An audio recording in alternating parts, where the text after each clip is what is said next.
Good morning. This is Tom Dunlap from the BlackLetter podcast, and you're listening to our Monday Minutes. Let's get started.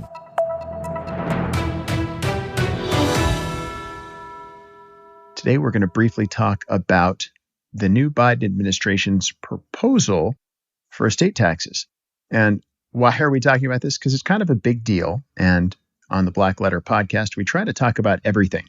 Biden's current proposal includes reducing the current lifetime credit that each individual has from 11.7 million, which is where we are in 2021, to 3.5 million, and increasing the estate tax rate from 40% to 45%, which it will automatically do anyway in 2026, and eliminating this huge thing in estate planning, the step up in basis to fair market value of certain property on the death of the owner.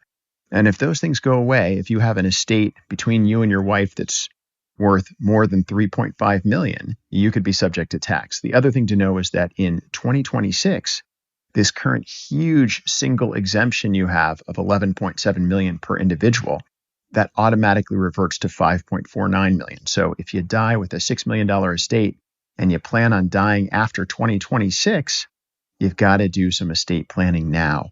And obviously before you pass away, that estate planning has to be done and while you still have capacity.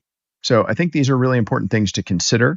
There's a lot of things under the TCJA, which is the Tax Cuts and Jobs Act, that you can use right now in 2021. And there are a whole bunch of techniques that a high-level complex estate planner can help you with. If your estate's less than 3 million right now or less than 3.5 million right now, do you have to worry? Well, my answer is maybe, because again, we're looking ahead to the time you pass away and you have to do your planning beforehand.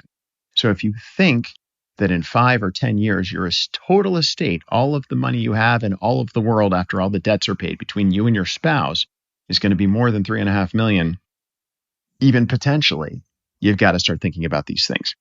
So that's my little tip for this Monday morning. I hope you enjoy your Monday morning, and we'll see you next time here on the BlackLetter Monday Morning Minute and our BlackLetter podcast. Thanks for joining.